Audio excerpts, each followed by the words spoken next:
Hello, everyone, and welcome to another episode of Lords of Limited. My name is Ben Warney, and joining me on the line, as always, Mr. Ethan Sachs, as well as a very special guest today. We've got Andrew Cuneo, former MPL member, Magic Pro, prolific Magic the Gathering player. Welcome to Lords of Limited, Andrew. Hi, thanks for having me. Welcome back, Ben. Oh, yes, you're our second recurring guest ever. A returning guest. We've broken our no guest streak for quite some time. A couple weeks ago, I had mentioned, Andrew, I've been watching a lot of your YouTube videos and VODs. I really appreciate I find the alchemy content very entertaining. I know we're not allowed to use the C word for constructed around here, but I do watch the constructed videos. And I had been watching a lot of your content for this format and getting trounced by you on MTGO, and I was like, maybe we should have Cuneo on the pod. So really excited to get to pick your brain about this format. Good. I've been liking this format a lot. I think it's really exciting. Yeah, that's good. I need someone to join me on the journey of liking this format. Ethan's been a fuddy-duddy. I know. Well, it's partial. I mean, it's tough to. Can you divorce the concepts of losing and disliking a format? The jury's still out. It's tough to know. So we have a ton to talk about, and I feel like once we get cooking, we're gonna have no shortage of things to discuss. So real quick, I'm just gonna shout out the Patreon page. Patreon.com/Lords of Limited is where folks can go to get back to the show if they so choose. We'll save the big spiel for next week, but if you want to go and head over and give back to the show and get access to the greatest community of like-minded limited individuals via the Discord, that's the place to do it. But for now, we're going to talk to Andrew about Outlaws of Thunder Junction. So Andrew, just for folks who don't know, you were one of the early trophy leaders on MTGO.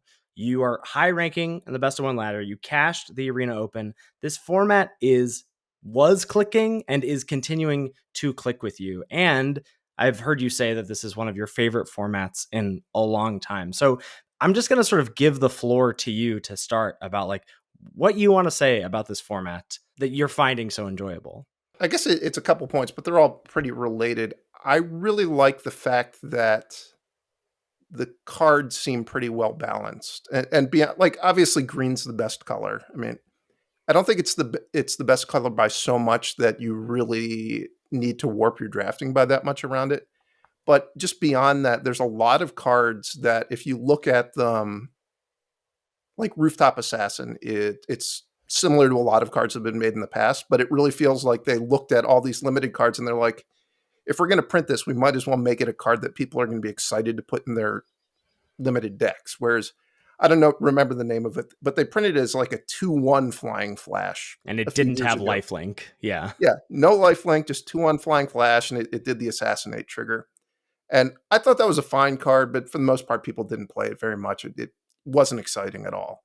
But like upgrading that thing to 2/2 lifelink really makes it a card that I'm always happy to have in my black deck. Yeah. And I think if you go through a lot of the cards, there are very few of the cards where you just read them and you're like, this card just seems terrible. I'm not going to want to ever play it. I wish I hadn't read it. I'm not even going to remember what it does. I'm just going to remember, don't pick it when you see it. Mm-hmm. There are a few that are like that, but really not that many. I mean, one of the things that's turned me off on some of the formats in recent years is especially the ones where there are double-faced cards. And I felt like some of them I'd read the front and be like, well, this isn't very good. I guess when you get to the back part, that's where the good part is. You read the back part and you're like, well, that wasn't very good. Maybe I missed something on the front. Go back and read the front again. And then you're like, all right, how do I get to the third side of this card? Like, well, alchemy has that for you, right? Sometimes you just have to scroll down. Sides. You just have to scroll down. Yeah, that's a good point. There aren't I feel like a mark of a good format a lot of the time is, you go by the end of it. If you're a prolific player, if you're playing a ton, you've probably touched nearly all the commons and uncommons in some capacity in a deck. You find a home for them. Yeah, I think that's definitely the case. Like there are some cards that people regard as, really bad late picks, like Tome Trawler. That thing makes my deck sometimes. I mean, it goes in a very specific deck where you're like super controlling where you're going to deck yourself, but it at least has a home. There are very few cards that don't have any home. And unlike another failing of some of the recent formats has been they like print gold uncommons that kind of encourage you to draft a particular deck. And then it just turns out that deck stinks. And like, I know you guys frequently will like study the spoiler before you start drafting for the purposes of making the podcast. I usually like to just go in cold, and like if you show me a gold uncommon, I'll read what it does. I'm like, all right, I guess I'm supposed to draft the deck to do that. And then you get to the end of the draft and like, there was nothing that I saw in the draft that made this a viable strategy at all. And then I'll go, skim through the spoiler and be like, no, it's just actually not supported at all, which this format does not have that really to an extent. I think pretty much everything it kind of encourages you to do, they're not all equally good, but they're all at least like, this could succeed if you see the right cards. That was one of the things I wanted to ask you, because I remember that being the case when we had you on the first time. We were like, so we like pour over the spoiler. You're like, yeah, I don't do any of that. I just draft.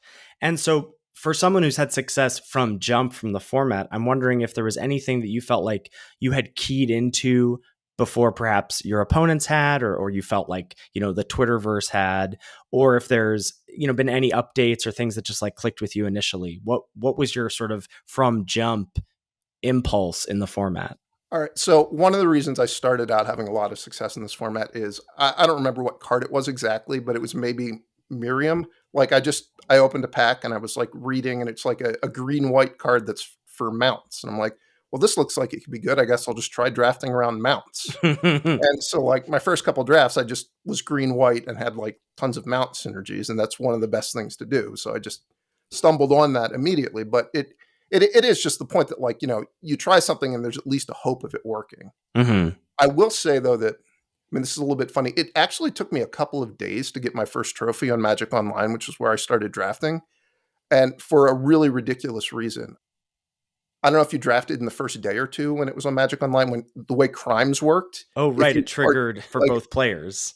So I was playing for my first trophy, and my opponent played Gisa, and I played a removal spell to kill it. Paid the ward cost, paid the 2 extra mana, paid the 2 life, and it triggered for them. So they got 2 zombies and were able to kill me from there, which that was a rough way to miss out on a trophy. It's kind of funny. That card's very good. It doesn't need that extra little bit. Yeah, that's fair. Yeah, I'm glad they got that sorted. I do remember that bug. And so is it, when you're starting the format, is it pure happenstance then that you started off hot, do you think? Like if you see at knife point and you're like, well, let me try to draft, red, black, outlaw crimes. Like, do you think you have a different start to the format and are struggling to find your footing, or do you think you would have figured it out? I would have figured it out pretty quickly. I tend to, bounce around, or like if I see something that somebody did against me in the first draft or two and it was good, I'll just try that. Like there have been times I drafted one of I don't remember which one. It was a Ravnica set. And I somehow just decided to draft I was like, oh, this looks like a good card for a blue-white Flyers deck. I got to the end of the draft, and it was at that point that I realized, wait, I don't think blue-white is a guild in this set. And so then you adjusted, and next time you decided not to play Azorius. After that, I looked it up. I was like, okay, these are the color pairs that are part of this set. That was less the fault of the designers of the cards. That was just me like not paying enough attention and realizing, wow, I'm not seeing any gold cards in my colors. Yeah, getting savagely cut. That's big of you to admit. So I know that you're not you said obviously green is the best. You got lucky starting out with green whites, and that's one of the better decks. But I've seen you you don't seem to be averse to. Well, I shouldn't put words in your mouth. My feeling is you're not averse to really anything in the format. Like you seem to think like it's a pretty wide open landscape. Is there anything that you're feeling like you're not willing to draft at this point? I almost never play red blue. Okay. Which I've tried it a little bit. I think that the problem with red blue is like red's realistically one of the weaker colors. Right. Although I have been drafting it a lot. But red blue has this specific problem that the creatures are almost always pretty bad. When you're red blue, like you just don't tend to get creatures that size up well against the green ones. And like the red removal spells don't necessarily line up all that well against the green cards either. And like red wants to be aggressive and blue doesn't want to be. So like the cards don't fit together very well, I think. So that's one where like if I'm like Grixis Control or something, I'll play some of the red blue cards, but sure, like actual just straight red blue I think is pretty bad. I think that's the only thing I'd really avoid. And so for yourself, when you're getting into, let's see, you've got the first 10 to 15, 20 drafts under your belt, do you think about things like color rankings? What are your top personal commons, pick orders, archetypes you're trying to steer towards? Like, do you approach it that way, or is each draft its own unique unicorn, so to speak? When I play now, I'm mostly playing for fun. So I'm looking, like I want to win. I'm trying to win, but I'm mostly looking to try things I haven't tried. Or, I mean, sometimes I'll do something where, like, I'll have a particular good deck, and I'll be like, okay, that deck was better than I expected. What if I try to force it a little bit more? Like, I went through a stretch where I hadn't really played white black at all, hadn't seen anybody have any success with it, and then I got a good white black deck, and I was like, wow, that deck, it was really good. It played out a lot better than I expected. Like, what if I just try to draft it more aggressively? And I went to the point where I was almost like just straight up forcing it. And it's not good if you straight up force it, but it is a deck that I think it uses a lot of cards that are underappreciated by people. And it can be really good if you get, like, Ruthless Lawbringer is kind of the key for the deck. Like, that's really the thing that should push you into it. But once you get that, like, a lot of the surrounding parts, like the Nezumi Link Breaker, most people don't want to play that at all. So you can get that pretty easily. I think people have started catching on to the fact that Lively Dirge is actually really good. But for a while, like, people really didn't understand what to do with that card, I think. What do you? I mean, other than so you tutor up whatever, you can have a 4-mana bomb or 3-mana bomb. You can tutor it up, or you can rebuy it, obviously. But like in black white specifically, you're talking about like Ruthless Lawbringer plus Nezumi. Those are the two cards you just named. Yes. That's such a Yeah. great package for Yes. Lively Dirge. Yeah.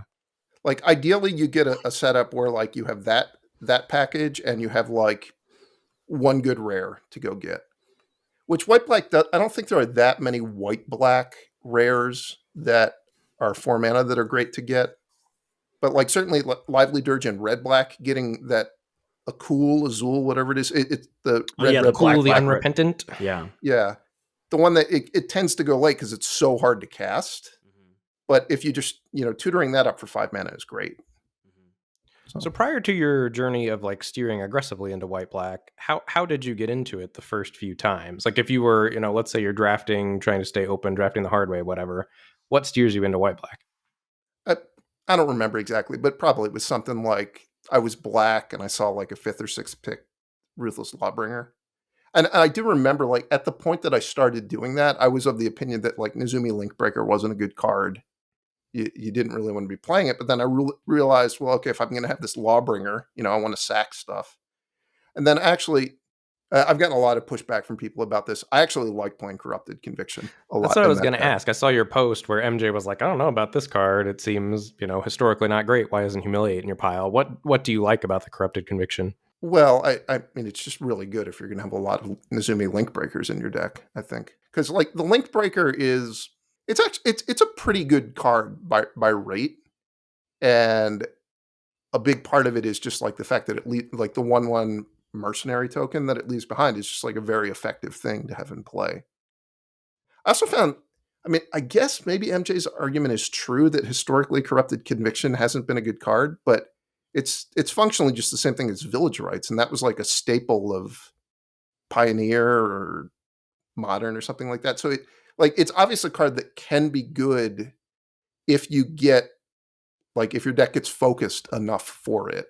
And really the way that you get that is, you have Nezumi Link Breakers, you've got other things that are making, like, the 1/1 mercenaries, like Mourner's Surprise.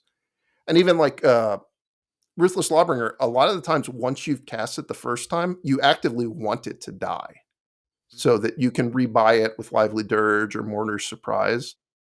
And so, like, there are circumstances where you're happy to be able to sack it to Corrupted Conviction so that you can do the trigger again. You're So naming mostly black cards. It sounds like this is in black white in your mind is a very heavy black. Yeah, 100%. Okay. You, like, usually, if I know I've had, like, good white black decks where I had, like, Dust Animus and Sure. 2 Ruthless Lawbringers, and those are my white cards. There are a bunch of white black uncommons and, I guess, rares that don't go high at all. Like, Baron Bertram is quite good in this deck. I mean, it kind of does all the stuff that the deck wants to do. The Mayor, that one's not as good as Baron Bertram or Ruthless Lawbringer. And that is when I was saying there are not a lot of cards that don't really do what they kind of promise they're going to do. There are some rares, and kind of Comball, the Mayor is a little bit like that. Like, it's a token making hate card It's like, And then because drains whenever you make tokens. yeah, so if that's the first card you read in the set, you might be like, okay, this set's got a lot of token making because there's a hate card for it. And realistically, there just aren't very many hate cards for it. Every once in a while, you really screw somebody who wants to play the dance of the whatever the Oh, green the thing is. tumbleweeds, yeah. Yeah, but for the most part, you just have a 2/4 that drains your opponent every once in a while. But when it does go off, man, you just got to chase that Yeah. feeling. I mean, it's certainly like if you're white black and you see that rare, you're happy, especially if you're getting it, 6th because nobody wants it. Right. So when you're playing these black white decks, where I do not have much experience piloting it, and I saw that deck you posted on Twitter and have seen a couple other lists since. How does the deck play out? Is it just a good cards deck? Like you're just playing good black and white cards? Where is it on the proactive to reactive spectrum? It's very much a deck where you're kind of trying to go under your opponent. But yet also there's It, some it, attrition elements though it, too. yes, it's not like you're trying to go under your opponent and you're just going to be faster than them and you're going to kill them before they get to play out their hand. It's more like you're going to be on board first, so you're probably going to be on the front foot for a large part of the game. But also, almost all of your cards are going to sort of be smaller than your opponents. Like all your creatures are going to be smaller than like a green deck, certainly. So you're going to have a lot of removal because you're going to have the Ruthless Lawbringers and you're going to have all the good black removal at common. Maybe you'll have Mystical Tethers, something like that. So you are probably going to grind through your opponent, but you're also if your deck is functioning, you probably will have had a bunch of Nezumi Link Breakers die. So you're actually most of the game you're going to have more creatures in play than your opponent. It's just they're going to be smaller than your opponent's creatures. And so how do you not lose to decks that just go over the top of you? Is that an issue? Like some of the control decks in the format? Some of the control decks in the format can be an issue. Although one of the main defining things about this format is the control decks don't really have very much access to sweepers.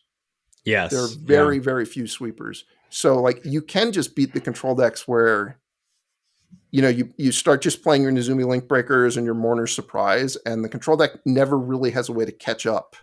If they're just one for oneing and you keep playing all these things that are making more than one threat, it can be like they don't have a sweeper that's going to catch them up. They're really relying on having, one big permanent that stabilizes them.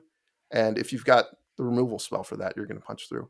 And this is one of the decks where Rooftop Assassin's at its best too, because you really want, like, you want to make it so your opponent can't just, they don't want to block your Link Breakers when you're attacking with them, so that you want to just be doing a bunch of chip damage for sure. All right, I think we've spent enough time not talking about the Andrew Cuneo invitational card of the format, which is Mobile Homestead. That watching your VODs was the first thing that turned me onto this card, and then I had a chance to play with it myself, and it was in a green-white deck, and obviously that's where I think it's going to be at its best. But like, I know you're a champion of this card, just across the board. We can highlight it in both actually of your Arena Open Day 2 drafts. It was an early pick for you in both of those drafts. Pack one, pick one. Were you high on this card from jump? Did it take a little bit? You were high on it from jump. You just read it. You were like, "This is a good card." Yes. But I will say I have played it in anticipation of talking with you about it, and I still don't quite get it. So I would like to be enlightened because I trust that you're better at Magic than me. Well, some of it, there is a little bit of a bias that comes from, like, I'm used to generally being better than the people I'm playing against. So I do have an inherent bias for, like, I just want to get mana screwed less. So like a cheap card that is going to make it so that I don't get mana screwed means that, I'm going to win more of the matches just if it's coming down to skill in some way. Mm-hmm. So that is, it's a bias for sure, which makes me like cards that are like that better.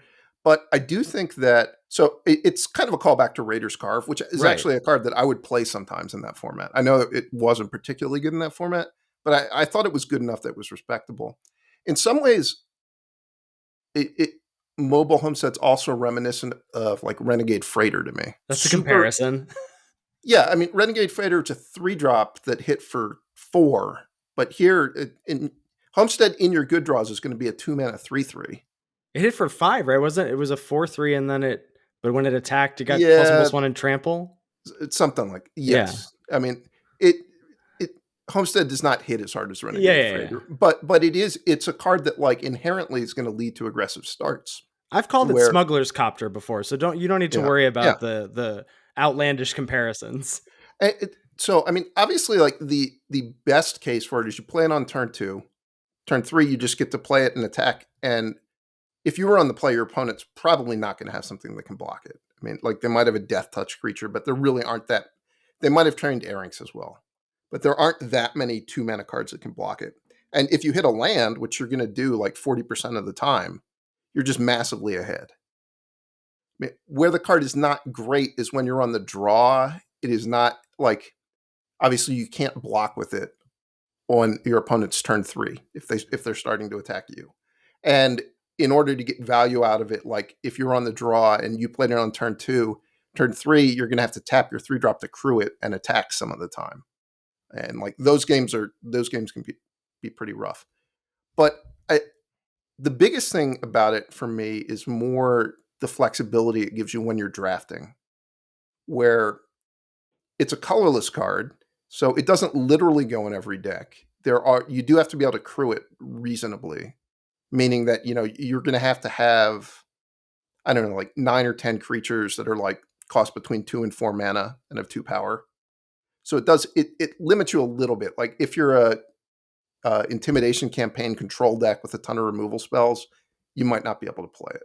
Outside of that, it kind of goes in almost every other deck, I would say. So it gives you like a lot of color flexibility if you're picking it early, but it also gives you kind of mana curve flexibility where you're not going to be forced later on in the draft to lower your curve as much, just because you've got just a good 2-drop.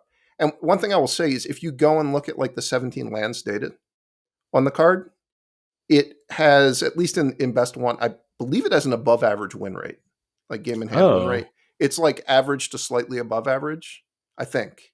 that's kind of Which impressive for a colorless card. yeah, for a 2-mana colorless card.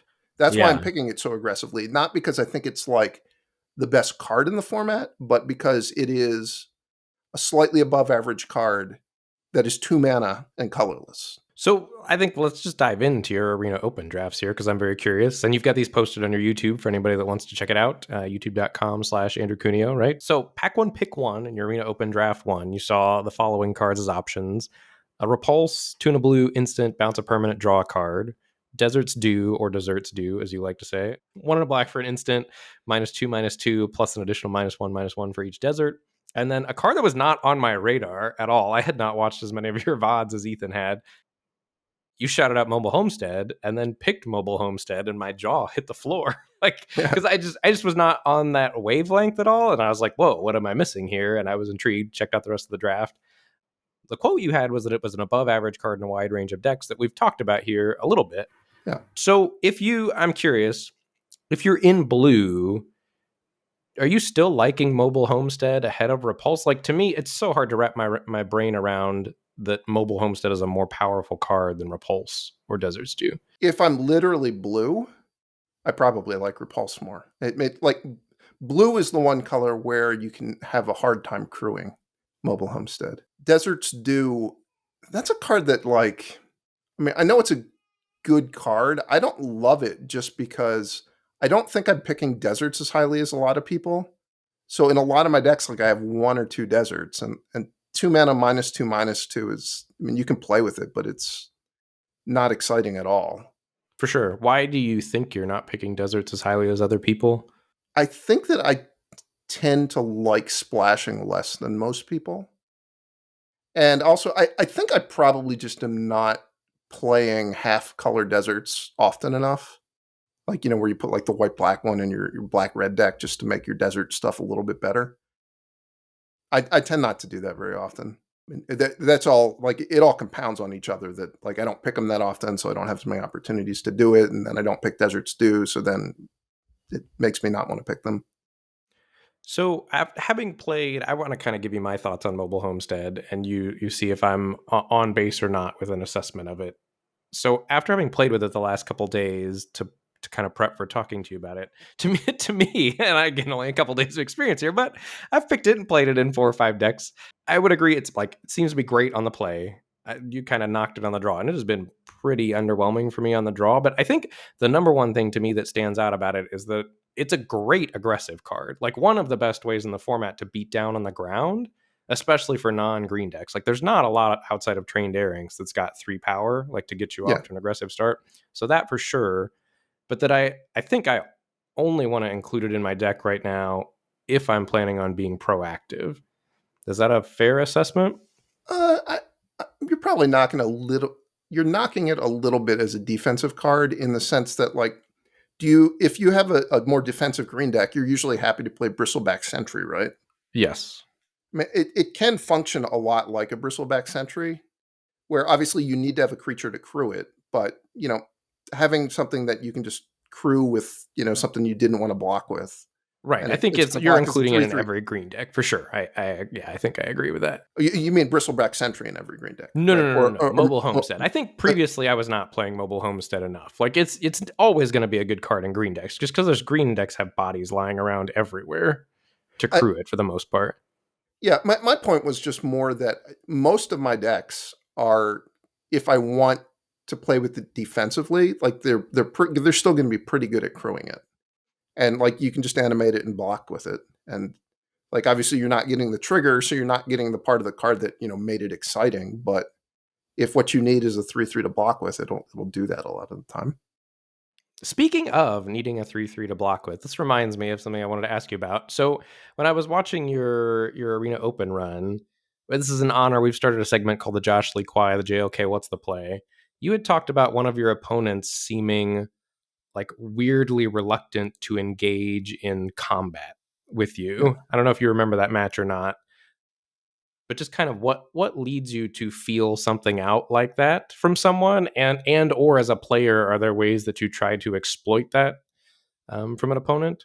I remember the comment. I don't remember the exact board state, but it had kind of been like that was later in the match. And over the course of the match, the opponent had seemed to do things like I would attack them in spots where I thought that it was pretty obvious they were just going to block and trade. But they would seem to think for a while and like move their cards around and then eventually just wind up not blocking. To me, it almost looked like they'd been like, oh man, I really want to block. How should I block? And they'd just been thinking about it for a while. And they're like, I can't figure it out. I guess I'm just not going to block. Like, I think there was a point where the person went from like 15 to 3 or something when I was attacking them with 4 creatures, and they could have just traded 2 or the 3 of the creatures off, or maybe they had like a good double block, something like that. And I will say that like one of the ways that you can win, I guess this holds true in paper, but a lot online as well, is if you play people who, once you think, like, okay, this is a game, it's looking likely I'm going to lose. If you just start playing really aggressively, some people will just, they'll respect that you have something too much.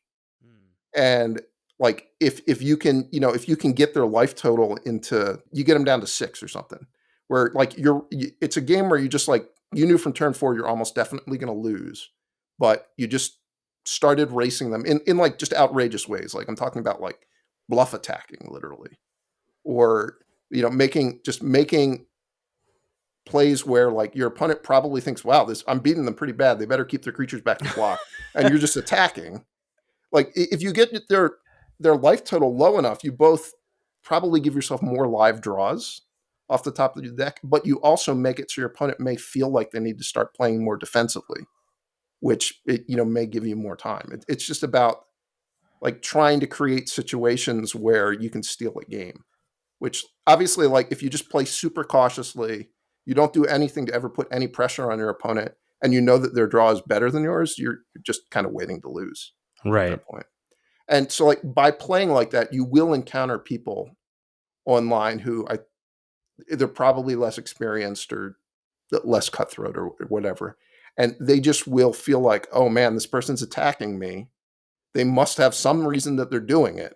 Like, I don't want to block and like lose to, a combat trick or something. Because I think there are people, I always thought this would be an interesting topic for a video, but probably not actually interesting enough to make, where like I think there's a stigma attached to referring to things as combat tricks, where people don't want to get tricked. So like they think that the way to play around combat tricks is to just not block. Well, there's a thing where people like we've seen this when we like, get people asking for feedback in our Discord or whatever. There's a thing, there's the level 0 is not like you get tricked, and then level 1 is recognizing, you have something, and so I won't block. It's Yeah. like, yeah, but are you going to do anything different? Is something going to change next turn? Probably not. So like just blocking, get the thing out of their hand.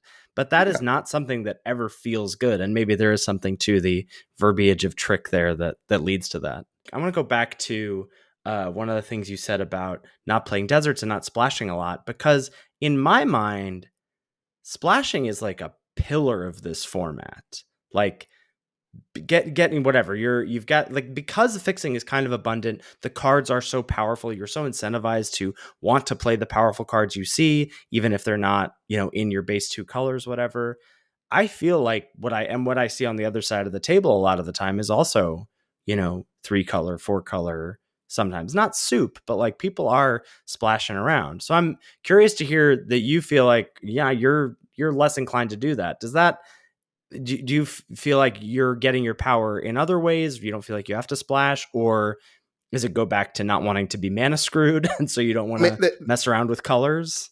that's part of it, but I was also speaking more generally Oh, that like okay, just across all formats, I'm less likely to gotcha. splash than most people.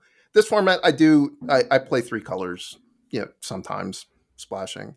I think in my arena open drafts, like I splashed Ruthless Lawbringer in a black-red deck, Mm-hmm. which had Azul, and I was really unhappy that I had 2 planes in my Azul deck, but I was like, I kind of just need to do it because I didn't have anything else to do. But I think if you go and you look like, with the 17 land study, you can see this almost literally every single set. If you compare the win rates of straight 2 color decks to 2 colors plus a splash or like anything more than that, the win rate's higher. And Sure. that doesn't mean literally never splash, because obviously like the people that have the easy draft and they can just be 2 colors and they get a plenty powerful deck, like that's probably the ideal situation. But the thing I take away from that though is like you should be somewhat hesitant to splash. Hmm. Like it's not something you should be looking to do going into the draft. Or I do feel like sometimes when I watch someone draft and listen to them talk through their thought process, a lot of times they'll be like, they're 4 picks into the draft and they're 2 colors and they see Mystical Tether or something and they're not white, and they'll be like, well, I could take this and maybe splash it. And like, I do not think you should generally be planning to splash like common level removal. Like my bar for wanting to splash is a lot higher than that. And I don't think that's the case for everyone. Yeah. So so before a set comes out, you're not poring over the spoiler or whatever, coming up with things, but it does sound like you are engaging with 17 lands mid set. How does that incorporate itself? Like, what makes you go, I want to check out 17 lands? Or is it like after a week, I'm going to go and look at stuff? And what from that website do you find useful for you? On one level, I just find it kind of like interesting and amazing that they made it. Like a little bit of an aside, but when I used to test for paper pro tours with like the main group of guys that I played with for a long time, like Huey and Reed, John Finkel, those people, I would make spreadsheets for tracking draft results on Magic Online, and I would make everyone do data entry, like manually to track their draft results. Were like you had to record, what colors you were, how many lands you played. For some of them, and people really hated this, I would make them record how many times they mulliganed, so I could like track mulligan rates and stuff. So like getting to see that data on a bigger data set, it's just interesting. In terms of like how I actually use it to improve at like a given format, I'll usually ignore it for a while and then I will go check and I'll look at like what are the most winning color pairs. Not so much because I want to draft necessarily the most winning color pairs. It's more just like I want to understand how people are perceiving the format. Hmm. But also, I will look to see if there are commons that have high win rates that I'm not playing with very much. Because a lot of times something happens where you get into your you get your idea of how the cards are ranked, and it leads to you not playing with a particular card very much because you don't think it's particularly good. So you're not picking it as highly as anybody else. So you just never have it. So you never have a reason to change your opinion. Mobile And Homestead.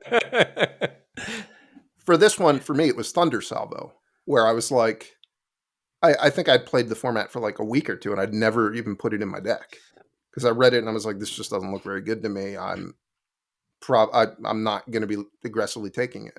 And I know that early on in the format, I talked to people and they're like, yeah, I thought that was like the second best red comment or something. I was picking it highly. And I was looking at some people's decks and they were like, how would you build this? And I was like, well, I would take all the Thunder Salvos out and I would just replace them with all the Quilled Chargers in your sideboard for starters. And that got me to go and look at the 17 lands data, like, why is there this big disparity in Thunder Salvo? And it turns out I think Thunder Salvo has like, it has a pretty bad win rate, like below average, but it's still one of the better red commons. Yeah. And I think it ranks above Quilled Charger, which I still think is kind of wrong. I think most decks you'd be better off with Quilled Charger. Send them scrambling. Yeah, that's right. So it sounds like it's more of a curiosity than anything, and then you'll also, if there's something where you're like, well, this is performing well. I mean, Thunder Salvo is hardly performing well, but yeah, you've given the correct caveats there. But that it's more like, oh, is there anything that seems like I'm not tapped into that is just generically doing well? I had another experience with 17 lands with this set where I started off thinking Fibblethip. That looks like, not the greatest card ever, but this looks like a reasonable card to play in a blue deck. I had it a couple of times and I was like, I don't think this card's as good as Plot the Heist. I'm not going to pick it over Plot the Heist anymore. And I was like, oh, I'm pretty confident in that. And then I played with it some more. And I was like, man, I really don't think this card's very good. Is it even as good as Seize the Secrets? Which, like, also, I think Seize the Secret's fine in this format. But I thought Fibblethip was probably better. And then I was like, I'm going to go look at 17 lands. It turned out Fibblethip had a win rate like 5% lower than Seize the Secrets, which led me to believe, like, no, Fibblethip is just really bad. It is just really bad. I shouldn't put this in my deck anymore. It sounds like you really wanted Fibblethip to be good. You gave it a real fighting chance. Yeah, I'm a big fan of card advantage cards like that. Well, that's what I wanted to ask you about. I mean, I feel like you've been a champion of playing the heist for a while, and that your videos were another thing that turned me on. I was like, oh, okay, this, like, I've always been kind of dubious recently of like raw card draw because I feel like everything comes with draw a card, get a thing, whatever. That like non-board affecting card draw, I'm never super excited about. But playing the heist is really good. Was that another card that you were just like, oh, this is good, I'm going to play this? Or did it take a little bit for you to figure out that card clicked in this format? I always want to like those cards. Like there was a point in time, I guess it's like maybe 10 years ago now, where I thought that Divination was too good. They couldn't print it as a common anymore in Limited. And like for a while, they didn't have Divinations. It was, I think you guys, did you play through the core set where it was just all about opportunity? Yes. Yep. And like, what's it called? The artifact that shuffled in your Elixir graveyard? of Immortality, baby. Yeah, there it is. Yes. Yeah. We did. So like it was around that period where I don't remember if Divination was in that core set or it had been in one of the other sets that came out right around it. But like, I was just like, this is the best thing ever. You just draft all the Divinations and you're going to win. Like, just whoever gets more Divinations, their deck is better. And obviously that hasn't been the case in the past few years, which I know that when we were talking about doing the show, we were talking about differences in card evaluation between best of one and best of three. Yeah. I think that's some of what's going on here. Like if you look at what happened where people's stock on Divination dropped a lot, it happened right about the same time that Arena came out and everyone started playing best of one, which I think that it really hurts cards like Divination. And I've been playing. I played a lot of Magic Online just because I wanted to play best of three. So does your card evaluation then shift when you go to best of one? Are you like, well, these cards were things that I thought were good, but because of the hand smoother or whatever, that's going to shift? Yeah, 100%. Which dear listeners know how the hand smoother works. Should we do it like brief for folks who don't go Google the hand smoother, we don't need to talk about it here. I'm more interested in how that affects your card evaluation. Okay, well, so I mean, beyond how it works, I mean, what the effects that it has is it reduces people's mulligan rates.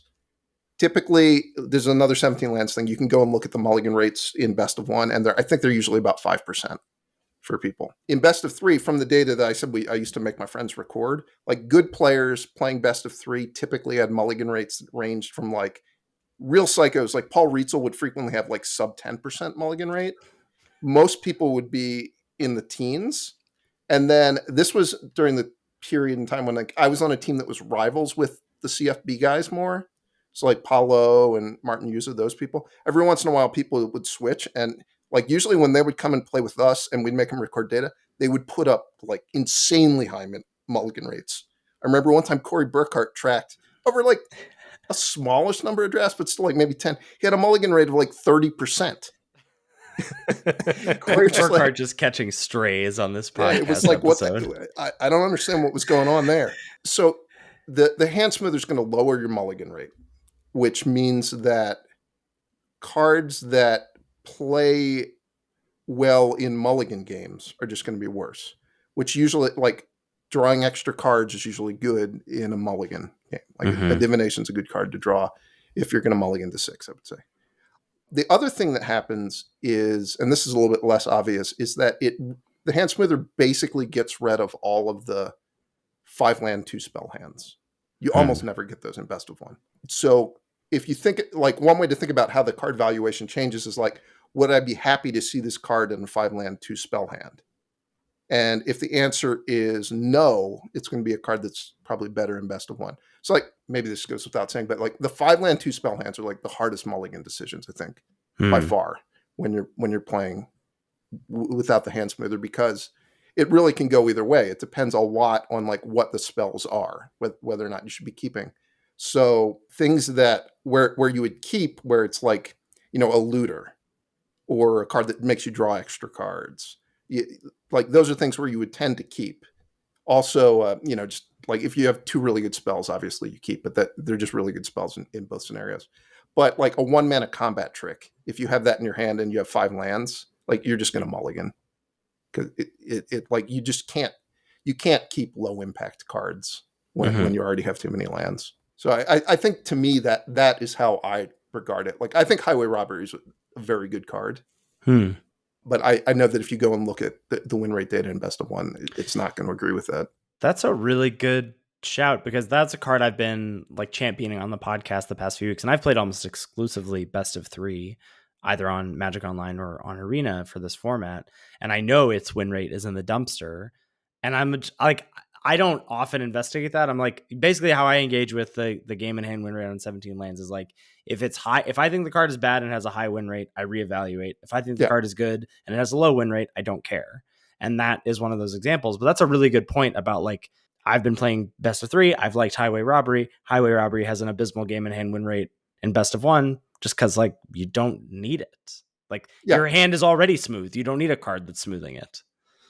Yeah, I think if you just look at like card drawing effects and looting effects, what from the point where Arena came out, just everyone's opinion of them just went in the dumpster, and it's not surprising because it's just like you said, there aren't good cards when your hand's already smooth. Like if you have a perfect card, or perfect hand, you don't need to worry about drawing extra cards. You just want to deploy your perfect hand.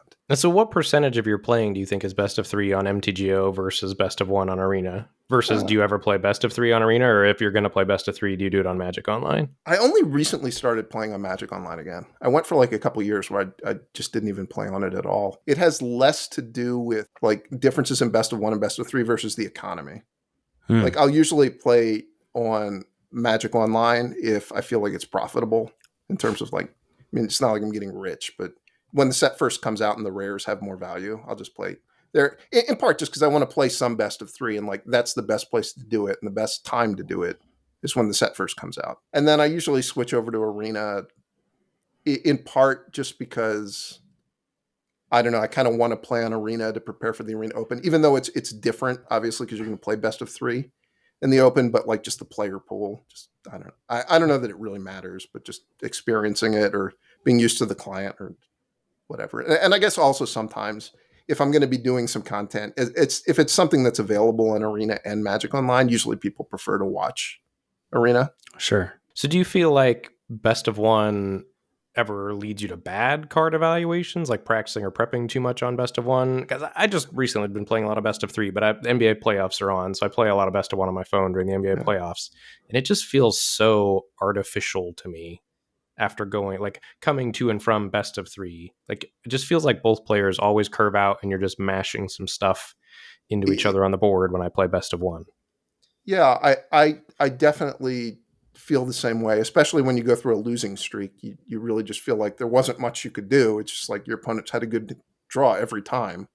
And if your hand doesn't line up perfectly, you're gonna get run over a lot. So I don't know. I was watching Ham TV Kyle stream, Mm-hmm. and he made a comment that it sounded crazy to me. But I've heard Kyle say a bunch of things that have sounded crazy to me. I've known him for a very long time. He said that he thinks Raven of Fell Omens is a really good best of one card, and it's unplayable in best of three. Did you interrogate this at all? Via Twitch chat. Yeah. No, I don't think Kyle likes interacting with me that much when I'm in the Twitch chat. I have a tendency to just troll his chat and cause trouble. So I understand why he doesn't want to talk to me. But I think what he was describing was basically sort of the same thing. Where like Raven of Fell Omens is really good in a game where you're racing and both people have good draws. So the drain is going to come up a lot.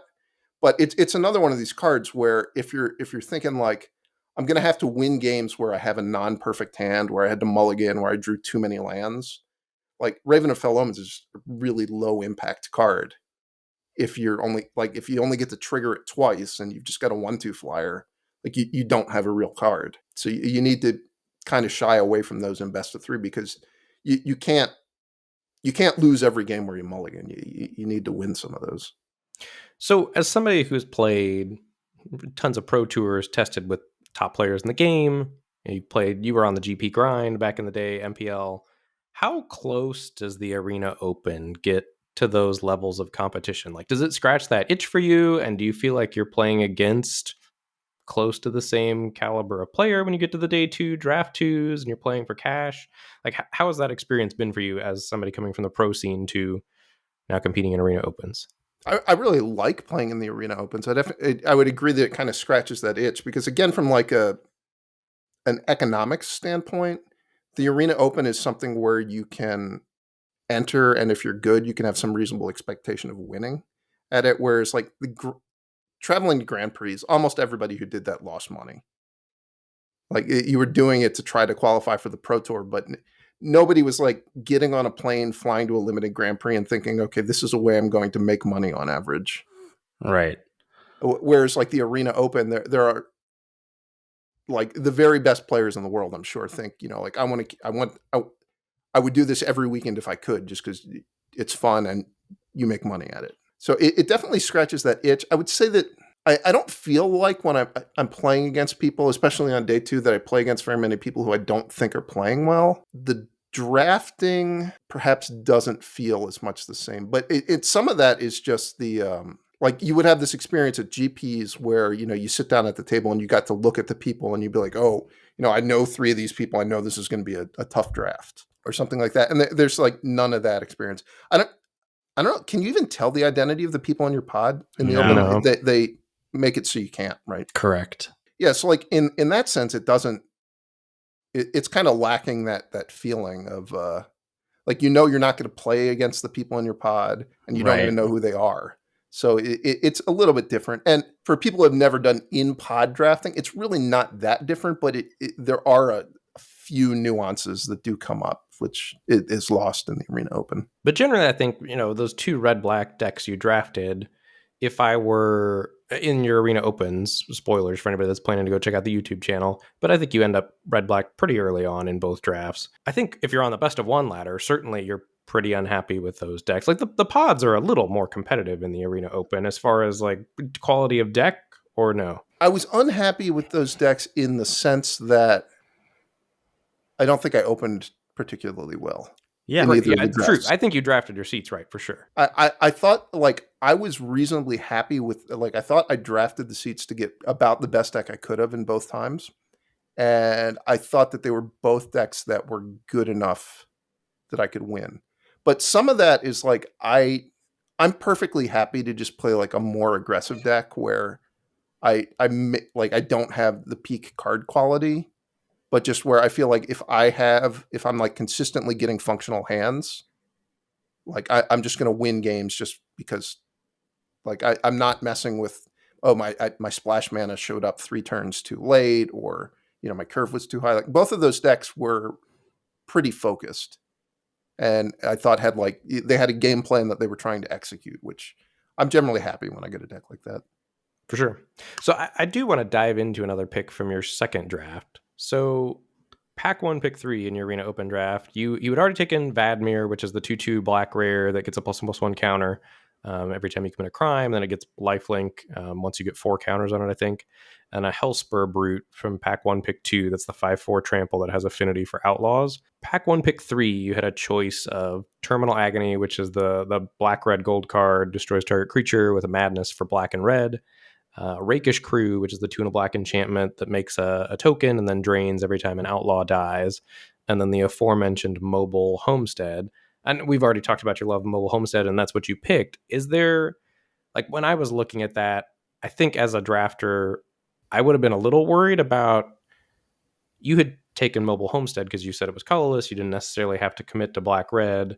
Yeah. Is there any thought to, once you ship Terminal Agony and Rakish Crew, you're potentially creating another red-black drafter in the draft? Are you worried about that at all? Because I think if I were drafting red-black, I'd want to try to be the only red-black drafter in this format. I would say I generally don't think at all about what cards I'm passing to people on my left. I think that especially in this set where so many of the rares are so good, I really don't think you can very successfully predict what people are going to pick out of packs. Like you should certainly like be paying attention to what you're receiving in the pack to figure out what's open, but like trying to have some idea of what the person next to you might pick. Like it has to be super obvious, I think, before you're actually going to have much success even predicting what it is. And even then, it's not like, even if you know exactly what colors they are, what the person on your left does doesn't matter that much to you, because like you're still in the dominant position for 2/3 of the draft. And the other thing I would say about that is I really don't think Terminal Agony is a particularly good card or high pick. Like I think that it's but the combo with Highway Robbery. Come on. You would think, for as much as like I play Discerning Peddlers like every time I get them all in my deck. Highway Robbery, I don't always play all my copies. You would think I would have Madness Terminal Agony a lot by now, but I think I've done it once or twice. Yeah. I mean, I guess I'm not picking Terminal Agony that highly. But with Terminal Agony, like in my mind, is it better than Trick Shot? I'm not even sure it's better than Trick Shot. And I always feel like if I'm drafting red, it's open enough that I'm just going to get Trick Shot at some point. Like I don't need to pick a card like that very highly.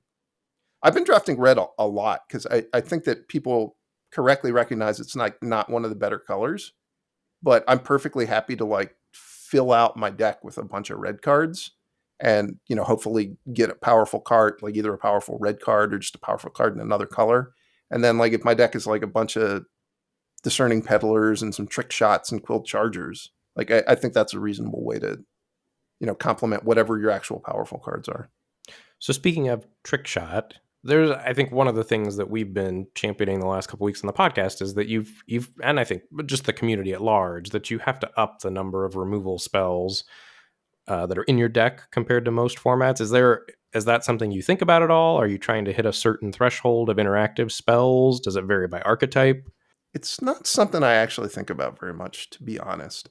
I think about it in the sense that if I'm getting into like pack 3 and my deck is like a bunch of 2-drops, which in this format, very frequently my deck is like almost everything costs 2 or 3, and there's like 4 cards that cost more than that. And if I don't have any removal spells, I am a little bit concerned, just like how are my random 2/2s going to stay relevant as the game goes on?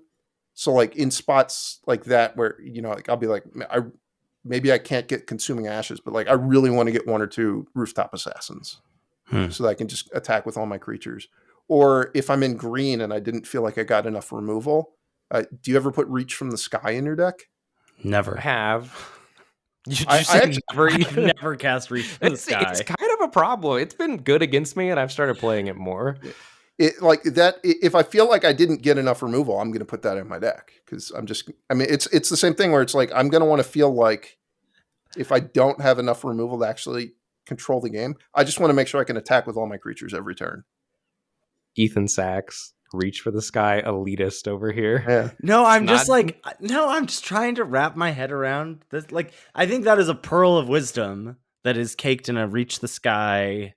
But like this idea of like, if I don't get removal, I just want to make sure that I can press the advantage in whatever way possible. I don't think I've ever thought about things in that term. I think I still have probably, I may have been in a draft like that or had ended a draft like that in this format and had to Reach the Sky last pick that's sitting on my sideboard and not considered it when perhaps I should. So I'm just trying to latch onto that. I think I've definitely come to like higher creature counts in just like, I guess, in sets in recent years or something. And I think it's generally a good way to draft, but you can fall into a trap where if you just like, if your deck can get brick walled, like my opponent played a 3/4, I'm like, that's just going to eat a creature every time I attack for the rest of the game. That's a real big problem. Like you can't have that happen to you. Mm-hmm. So you need either, ideally removal, but if you don't get removal, you need a different plan. All right, so speaking of more drafts, we talked about getting into Yoshihiko Akawa's Pack 1 Pick 2 from the PT. This was the second featured draft, Pro Tour Outlaws of Thunder Junction. So Pack 1 Pick 1 took Free Strider Lookout, the 2 and a green 3/3 reach, and whenever you commit a crime, you get to put a basic land onto the battlefield tapped from the top 5 of your library. And then Pack 1 Pick 2 saw the following cards as options. Scorching Shot, the red deal 5. Explosive Derailment, the 2 and a red instant speed deal 4. Form a Posse, that's the red-white X spell that lets you make 1/1s mercenaries equal to X. Voracious Varmint, the 2/2 vigilance that can pay 1 to sacrifice to blow up an artifact or an enchantment. And then a card that we did not shout out, nor the commentators, Mobile Homestead in the pack. Andrew, some thoughts? I would have taken Mobile Homestead 100%. I mean, like some of the cards you just named, I would be so unhappy to ever second pick them. Like Form a Posse? You're really going to second pick that? Yeah. I mean, I've been there. I think I'm not there anymore, but I definitely had been. Maybe at whatever day 10 of the format when the Pro Tour happened, I might have taken it. But yeah, I guess I did say that they're like the uncommons generally like point you in a decent direction and they don't trick you. I think that is like it's just worse than Prickly Pear in any deck, right? Yeah, probably. Yeah, I liked it okay as a finisher in Jeskai control decks. Like late in the game, you're casting it for X equals 6. It's hard to deal with. What is it finishing it there? Yeah, you're pumping whatever random derps you have on the battlefield up to a 7-powered thing. I mean, I agree. It's a card that gets better the later in the game you get to. That's as far as he's gonna go. Yeah, when we were chatting briefly over Discord about prepping for the show, and Andrew said, "I want to talk about Ikawa's Pack 1 Pick 2," and I was like, "Oh no!" He's like, "I listen to your show, and I want to talk about this pick." I was like, "Oh no!" He thinks our on Team Scorching Shot. He's on Team Scorching Shot. He thinks our assessment of derailment. Like, no. He's got beef with the camera crew, not zooming in on Mobile Homestead. Yeah, I went back and rewatched that pick just to make sure I was right, and I realized that the Mobile Homestead is barely on camera at all. Okawa does pull it kind of into the cards that are kind of in the front, but people don't notice it. And that is a spot where I really think, you pick the Mobile Homestead, you're not starting on a second color. Mm-hmm. You just got a card that's going to make your deck almost definitely, especially if you wind up playing green. It's just going to be a good card in your deck. So you don't have to go into a second color. If you look at the 17 lands win rate data, which I did for this pick because I was interested, Scorching Shot just several percentage points below Mobile Homestead. And then the other thing I would say is if you look at Akawa's final draft deck, he actually has a deck that has, to me, like a shockingly low number of 2-mana plays. I think he would have he has Scorching Shot, which is a 2-mana play. So I guess it wouldn't have fixed this problem if he had picked the Mobile Homestead. It's not exactly a 2-mana play because obviously you're not going to turn 2 on the play Scorching Shot something. Right. It makes sense to me, though, in this spot, Yeah. after having played with it, because you're not dipping into potentially the worst color. Like, you're giving yourselves outs to potentially a stronger archetype, and it's if your free strider lookout is your pack one, pick one, you're kind of signing up to try to be base green. And I've been very happy with Mobile Homestead base green decks. Yeah. I big agree. So I want to rewind back to chatting about Raven of Fell Omens from Kyle Rose's stream, because the couple times I have faced you in the Magic Online streets, you've been on blue black, and I've seen you piloting, various blue black builds. One was a pretty low curve. You had some Harrier Strixes. You were flashing back some Plan the Heists with your lock pickers, and another one you were just popping off with Intimidation Campaign. Can you speak to the blue black crime decks, what your sort of approach is when you're navigating those drafts? I saw that, me playing Harrier Strix made it like a big impression on you, and I have to say I have not played that card that much. Well, it, I, it, I, I it think impressed that, me one time. That's all I'll say. man, it's definitely. I kind of think that if there's something that's a little bit under supported in this format, it's actually the crime stuff and the crime payoff stuff. Like, I think you can get yourself into trouble if you really try to just draft around this idea that I'm going to be triggering crimes a lot, because I think you oftentimes are not going to actually get very good payoffs for that. But if you do get to the point where you think you have a lot of good payoffs, Harrier Strix is actually a pretty good card. Just like 1 mana, trigger a crime. If that's good for your deck, then Harrier Strix is going to be good. And the looting ability, it's not nothing. Yeah. I've certainly used it a bunch when I put the card in my deck. I would never put it in my deck just to be able to loot. Is it in that slot just where you want to trigger a crime for 1 mana? And if so, I forget the name of it, but the single blue target creature gets -1, Take the -0, fall. draw a card, take the fall. Like, would you prefer take the fall to Harrier Strix in that spot? Generally, I would, I think. Especially, usually in those decks, you're going to have some amount of like Death Touch guys, which I think makes take the fall pretty good. Like the black uncommon 3/2 Death Touch is really good with take the fall. And the Servant of the Stinger, I think, is the name of it. 1/3. Yeah. I think Take the Falls is actually just a very good card. Or it maybe very good is strong, but it's a card that I'm pretty happy to play a bunch of in a blue deck usually. We were talking about it last week that like that kind of effect is usually a pretty high performing card in terms of game and hand win rate on 17 lands, but it doesn't seem to be jiving with the stats in the set. Do you have any thoughts on that? Of like, because it sounds like it's a card that you're happy to play. Is that just one where you're like, people are probably misusing it, move on? Well, I think it's probably not. I don't really put it in my deck very often when I'm blue green, and I wonder if probably there are more people drafting blue green now. And also, I think that it's another thing where I think that probably people are looking to put it in blue red decks because it's kind of a support color or a support card for the idea that you're going to cast 2 spells in a turn. Like it's set up to enable that, and that's just like not a very good thing to be trying to do. Sure. It really, I'm pretty much, I like having it, but it really is only making my deck in blue black, where I kind of feel like it's really going to help me in combats because I've got Death Touch guys, or I've got crime stuff that I want to trigger. Intimidation Campaign can be a really good card.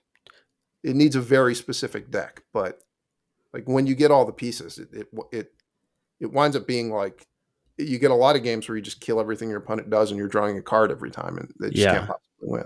So but it sounds like you're not like, pack one, pick one, Intimidation Campaign, I'm going to do it. It's more like I'm already in blue black, or I'm deep in black, and then I see that, and then I'll try and make that work. Yeah, I think it's more like I first pick Consuming Ashes, and I'm like, okay, what am I going to do with this? Where do I get power that's non-rare? Yeah. Starting a draft like that. Yeah, okay, that makes sense. What does your Magic life look like now? That like post MPL, what's your relationship with Magic in the new revamped Pro Tour era? There are times when I feel like I want to, focus on making content, and there are times when I'm not that into playing Magic, and I'm just don't force myself to make content just because, I really don't like making content where I don't think it's like particularly good or interesting to people, which that's why I stopped streaming. It was like finding something like, especially maintaining a schedule where you're streaming like 4 days a week, 5 days a week. It just got to the point where it's like, I don't really want to do a stream where like, I don't care at all about what I'm playing.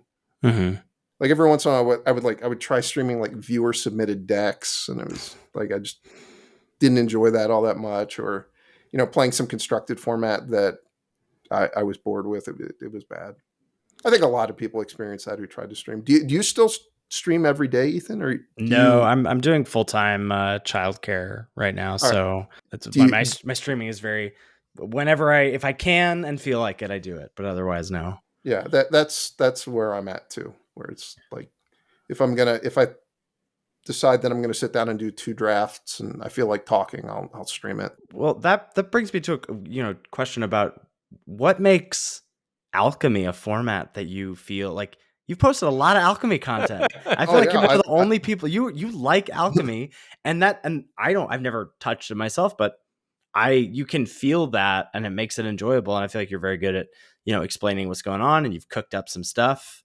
yeah. Oh yeah. The Dinopod brews, the fully cooked or Oh, whatever, overcooked. oh yeah. I thought you I were got by the referencing the. cooking overlay on Yeah. YouTube. Yeah. I clicked on the cooking video and I was like, wait, this is magic, not cooking. There was like one of the YouTube, what are they called? Yeah, I made a Thumbnails. couple of them because Yeah. there's an alchemy card overcooked, and Yeah. those thumbnail images are things that I actually cooked and took a picture of. Look at There you you. go. That's not stock photos. Amazing. I really, when they came out with alchemy, I thought it was going to be like the future of Arena. That just everybody would stop playing standard and they'd just be all about the alchemy. But it really was just you who stopped playing standard and kept playing alchemy. Yeah, it a big part of the problem is that they like what they did that format as about as badly as they possibly could do. Yeah. But I still like the thing. I guess we don't need to like relitigate what was good and bad about the MPL, but I'll just briefly say that as somebody who wanted like you never got to play limited, which was the part I liked playing the best. And then like the thing I liked the second best was just like brewing up decks or like, doing the deck building. The MPL was like supposed to get people excited about competitive Magic, and like Magic's a deck building game, and deck building had nothing at all to do with being successful in the MPL as far as I could tell. It was like we were always playing stale formats where it was just like about it was mostly about trying to predict who you were going to get paired against and like metagaming against them, or like just putting tons of hours into like being like the best person at playing. It wasn't Teamer Energy, it was like Teamer Adventures or something like that. Which I know very few people can relate to this, but the just sitting around and trying to get to the point where you're like, okay, I'm going to have like a 2% edge if I get paired against Javier Dominguez in constructed, which I probably never got to that point. But like that's what you're doing is you're just sitting there practicing. Like I'm going to be trying to be slightly better than the best player at the world at this thing where it's like there's no real way to surprise them or like come out of left field and do something. It's just like you're going to be playing these decks that are basically stock decks against each other, and you just need to be slightly better than him, or more realistically, just get lucky. Like it was so boring. Just and alchemy does not feel like that at all because it's so unpopular that if you're somewhat comfortable in building your own deck, you can just look at the alchemy spoiler, pick a card that you think looks good, like fill out a deck around it and play, and you'll get to play against decent variety of stuff, and you'll feel like your deck can be competitive because everybody like nobody has just like a perfectly tuned deck really, especially if you're playing on the ladder when it like not at a point when anyone has any reason to care about alchemy. The big flaw in it is that the ladder, I think they kind of fixed this somehow behind the scenes. It used to be the case that you would just get paired against people who are obviously like just beginners, like they were just playing a starter deck and you were playing like your constructed alchemy deck, which is why the easiest way to get to number one on the ladder was to just play a ton of alchemy, because like 2/3 of your matches you just could not possibly lose as long as you played some lands and you just played best of three. So it just didn't happen. Because like if both you and your opponents cast their spells, you would just always win because your opponent just had draft commons in their deck and you were playing real cards for constructed. But they fixed it. So now like you mostly play against people who have real decks, and there's the last couple of times I've done it, there's been really good variety. There are sometimes problems when they add some cards that are just so unbalanced and they take forever to fix them because they don't maintain the format. Like there was a period where there was unnerfed Bowmasters and unnerfed the One Ring in Alchemy, and I just stopped playing because it was too stupid. That's right. But That's right. if it gets to the point where like the cards are reasonably well balanced, it's like I think it's what people actually want when they say they want to play constructed Magic, where like they want to feel like they can build their own deck or like take a deck and tweak it to make it their own and like feel like, you're competing, not just I showed up with my random brew and I got crushed because I played against like a perfected deck, essentially. Brewer's Paradise Alchemy. Yeah. And it's a shorter rotation, right? It's 2 years. Yes, that's the biggest thing about it. If you want to play it now, is like there's no Wandering Emperor or Wedding Announcement. Every once in a while, I think, okay, I'm going to try to play Standard, and I'll look at like you're the like, new this cards. is still here. They're still playing cards that were like when I was a professional Magic player. It's like I'm like, I sit down to watch Standard, and I'm like, what's going on? I haven't tried to be a professional Magic player in years, and they're still playing with the Wandering Emperor. Like, I can remember submitting that card in deck lists. I guess it's going to rotate this fall. Yes. I think this fall they'll finally be playing Standard with cards that were not available when I was still a Magic Pro. Yeah. So are you going to try Alchemy?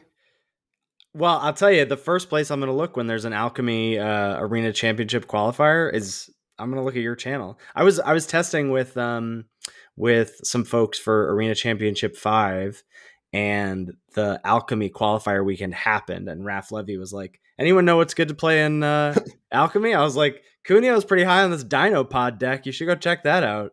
Yeah. So that deck was probably not the best deck, but it was fun, and it was pretty good. Did you make day 2 of that one? No, it was so unfair what happened to me. Oh, no. I think you could lose 2 matches before you got knocked out, maybe in day 1. And I'm playing like a devoted dinosaur deck. And there was this, like, one of the better cards is this 2/3 Convoke green-white card that when it comes into play, you get to look at a spell book, and the spell book's Convoke cards. Mm-hmm. And one of the cards was the Ancient Imperiosaur, like the giant Convoke dinosaur. Mm-hmm. And so 2 different people, Crokies was one of them, they got the Convoke dinosaur, and they played like an 18/18 Convoke dinosaur against my red-green dinosaur deck. So obviously I couldn't do anything to get an 18/18 off the board. They just beat me with a dinosaur. And I was a dinosaur deck. I felt cheated. I've been thinking about maybe playing Timeless, because I think they've printed enough cards that I could play Tainted Pact and Timeless, and it wouldn't be embarrassing. I was so disappointed when it first came out because it was like, I can't do this. It's too embarrassing.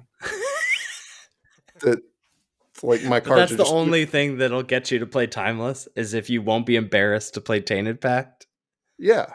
Okay. Because I think the man's got his standards. Apparently, but he won't play Standard. I kept losing to Blood Moon because I couldn't make a mana base that was good against Blood Moon. And then there's also Orcish Bowmasters, which I probably will get sick of playing against unnerfed Orcish Bowmasters pretty quick. But I think that you can play blue, black, white. Like, we didn't talk about it. One of the things that I like about OTJ is the like all the weird sheets. Like, oh yeah, which it is way too confusing. I don't understand how many sheets there are, or like why there are so many.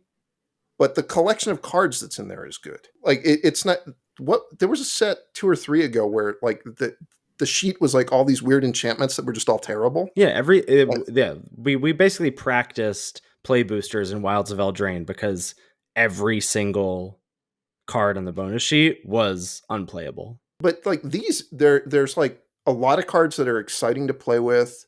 Most of them are pretty good. There's obviously a few stinkers, and there's some that are like they trick you. Like Mindslaver, you might think would be good, but it is not. It's real bad. What? I've got Mindslaver in my current draft deck right now, baby. Say it ain't so. Well, I'm 0-1. I tried it once, and I was like, well, this is a lot worse than I remember. And I remember it from when it was first printed. Like, I played in the Pro Tour when it was first printed, and I remembered it being like pretty decent and limited. It is not decent anymore. The games are way too fast paced. It's way too expensive. Do you have any of the Mindslaver lock combos in your deck? I do not. What are the lock combos in the format? There's the one weird rare that like brings things back when you sacrifice them. The blue rare, like that you can loot with Boombox. You can Mindslaver lock people with that. Okay. It's a white 2/4 mythic. Yes. It's not on the bonus sheet. It's on the thing that was going to be Aftermath, but Yes. wasn't? Big That score. if you make a token, you can have it be the copy of an artifact. So I really want to get that Oh, the thing. Oltec Matter Weaver. No, but that Yeah, only that. copies artifact tokens. Oh, it doesn't work? I know, because I got excited about drafting that card before. I was like, oh, I'm gonna copy No, boomboxes. I'm gonna copy. no.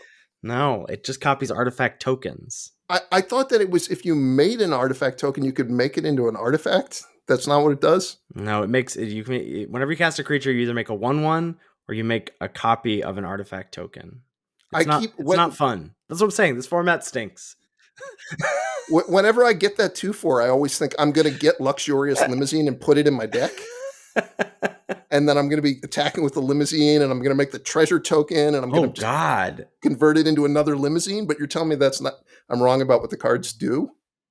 This one particular card, yes, that's what I'm telling you. All right. Well, Andrew, thank you so much for taking You're the welcome. time to chat with us. This is awesome. I've been shouting out your YouTube channel a lot. Where can people come and find your content on YouTube, on Twitter? Where are you at? I do YouTube, and I'd be surprised if the URL was Andrew Cuneo. You have to just go on YouTube and search for Andrew Cuneo, and it'll come up. We'll make sure to put a link in the show notes as well. And then on Twitter, I'm Andrew Cuneo, and I tweet sporadically about Magic, and every once in a while, I make music videos. I very much enjoy your Magic tweets. Yeah, is this the most perfect black-white deck you've ever seen? What on the scale of like honest to troll? Where was that? Like an 8? That was a very good deck. I mean, Siggy responded and pointed out you don't have any rares. Like obviously, if you could switch 2 or 3 of the cards for rares, it would have been better. Yeah, but for a deck that didn't, it had that Comball the Mayor rare, which is not a very good rare. But for a deck that had one mediocre rare, it was, I think, about as good as you can do in this format. I guess if you made if you were just white green and you had like 2 Miriams, you could probably make a really good deck too. that's less fun though. Way less fun. I think that's my biggest gripe with the format is the decks that are good are not decks that I like to pilot. Have you had a Cruel Ultimatum deck yet? I have, but it was not. I was also green, so it was not the most focused Cruel Ultimatum deck. Have you had your heart broken by Villainous Wealth? Oh, for sure. Yeah, I've cast Villainous Wealth and cast Villainous Wealth for 8 and hit like a card and 3 spree cards, and you just feel miserable. I played it today for 7 and I hit 6 land.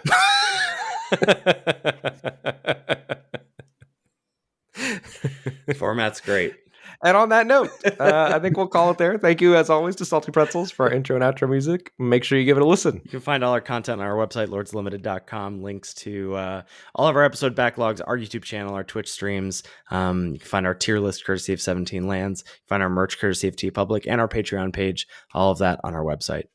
If you've got any feedback about the show or any questions, shoot us an email at lordsoflimited@gmail.com. That's where you should get at us for those JLK What's the Plays as well. Thank you so much for listening, and we'll catch you next week for another episode of Lords of Limited.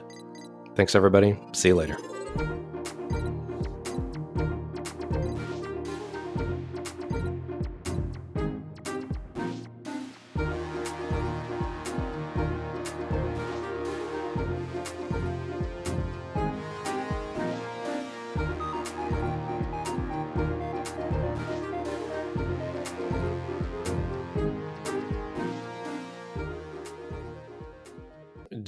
I would love to get into guitar stuff. Can we get into guitar chat? Yeah, go for it. I don't have anywhere to be. Yeah. Okay, so you have posted lots of videos of yourself on Twitter playing guitar, and I always am into checking them out. How long have you been playing guitar? Because you're obviously very, very good. I think I started when I was maybe 14 or 15. I started playing bass guitar, which, depending on how into guitar you are, is a little bit different. But basically, since I was in high school, I've been playing. And so, in the guitar power rankings, where's bass guitar fall compared to guitar? Is it looked down upon by guitar players?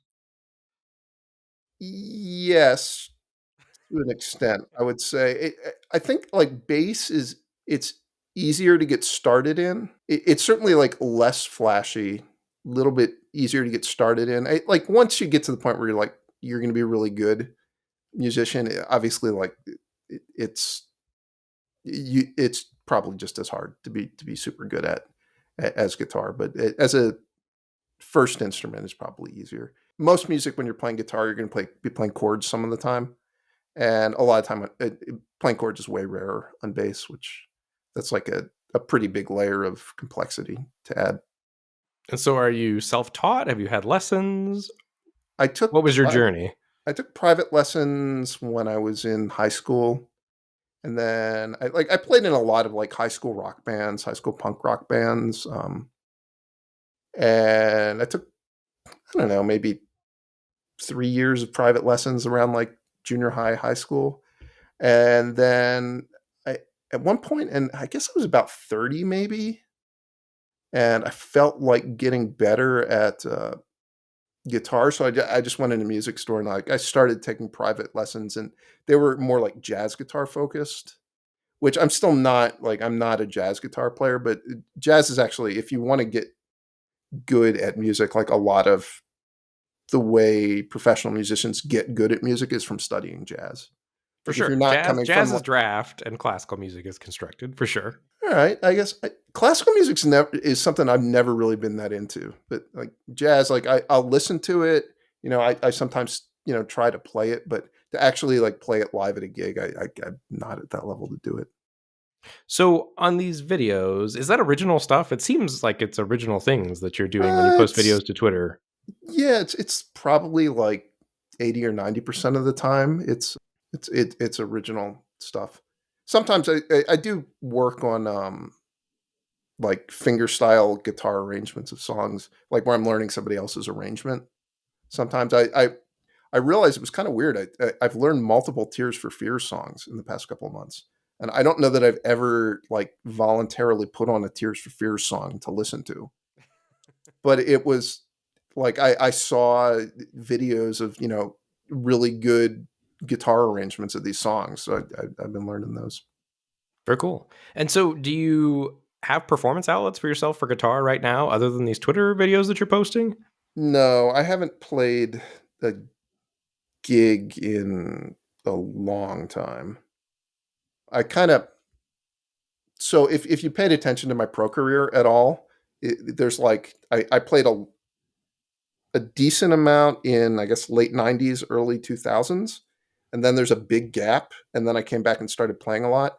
The first time, like, the cause of the big gap was I wanted to start playing in bands and playing gigs, and like that's pretty incompatible with going to like being a pro Magic player, because you just that happens on the weekend, and all the gigs you want to play happen on the weekend too. So I stopped playing Magic, and I think at one point I was in like three bands maybe, and then I kind of sort of stopped doing that, and I started playing Magic again, and then I was still sometimes playing in bands, but I eventually just quit bands when I was really playing Magic a lot. Especially like traveling to a GP schedule back when there were lots of GPs, it was just way too hard to tell all the people in the band like, okay, I can't, don't book any gigs for like half the weekends on the Mm. calendar because I'm going to be out of town. And so speaking of like Magic and guitar being kind of incompatible,